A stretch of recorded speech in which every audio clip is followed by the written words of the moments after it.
Yo, it's Trivelli. I'm back, and today we are discussing who should start for the Miami Dolphins, Tua or Fitzpatrick, and subsequently, if the Dolphins do play two quarterbacks in the regular season finale and win, could the Dolphins win a playoff game by playing both quarterbacks? Well, stick around. If you have a second, please like, comment, and subscribe. As always, I really appreciate this. It's what the channel needs to grow, so you guys are the best every time you guys click those buttons. Now, I'm never slacking. Let's jump into the action.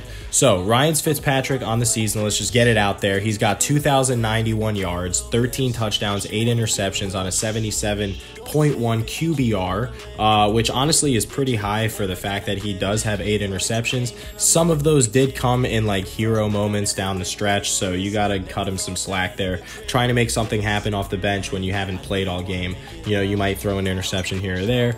Tua Tagovailoa is 1,400 yards, 10 touchdowns, 2 interceptions, 57.5 QBR. And here's the thing. He's just not throwing for a lot of yards. He's not gaining a lot of momentum early in the game and really pushing the team forward, getting a lot of yards.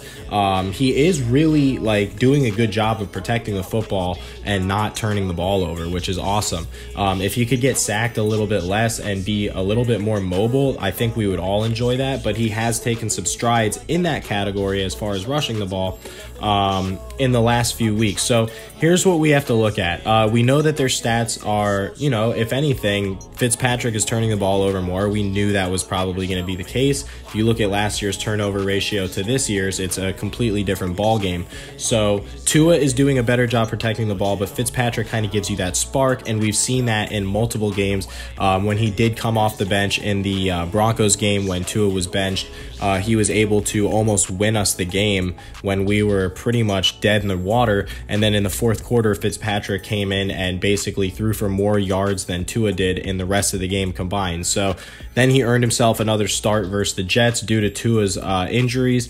And, you know, 20-3 versus the Jets, all right, it's nothing to be, you know, like, so, oh, it's not spectacular, but it's good.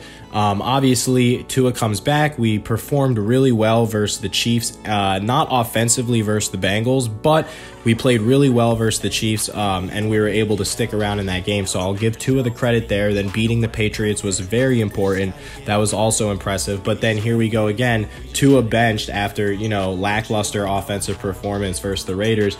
Ryan Fitzpatrick comes back, bang, brings us down. You know, everyone saw the face mask grab, throw to Mac Hollins on the sideline. Crazy play, one of the best plays in Dolphins recent history, besides obviously the miracle versus New England was fantastic. But now here we go. So we're going to go against the Bills now.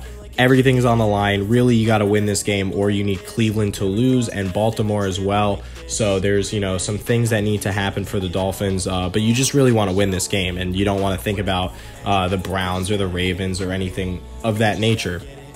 So is Tua going to start? Yes. We all know that Tua is going to start this game. I have no issues with that. My question to you guys is, do you keep bringing in Fitzpatrick off the bench to save Tua when he is struggling? And if this continues to lead to victories, do you continue doing this in the playoffs? Because if they beat the Bills here, let's say Tua puts up 10 to 14 points, but he's, you know, we're losing by 2 touchdowns at half, or, you know, whatever the case may be. Do you bring in Fitzpatrick there to kind of give you another spark? And if he does win the game, what do you do in the playoffs? You know, whether we have to travel to Kansas City, Tennessee, Pittsburgh, whatever the case may be, I would like to think that honestly right now, FITZMAGIC would just be the best bet, and here's why.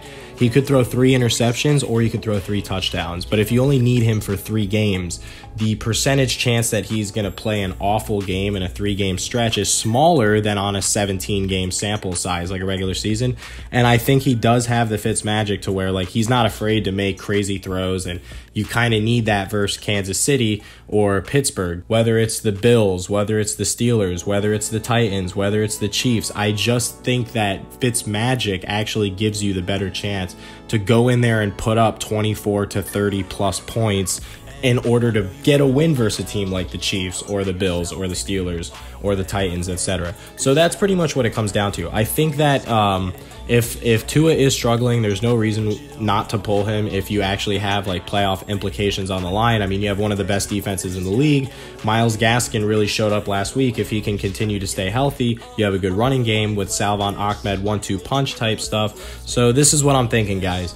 Tua does not play well versus Buffalo. You have to take a serious consideration to start Ryan Fitzpatrick, and it's not a slight at Tua. He is the franchise quarterback of the future, but it comes down to a possible playoff hope being erased because of lackluster performance. And I understand it's going to take time for him to get adjusted to the game, and the game needs to adjust to him as a left-handed quarterback. That will all take care of itself with a regular offseason with less COVID restrictions. But as of right now, I think that Ryan Fitzpatrick is the most comfortable quarterback in this offense.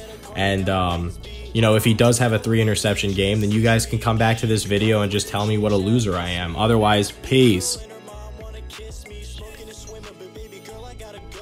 Focus on millions and booking up another show. I'll be trying to get more.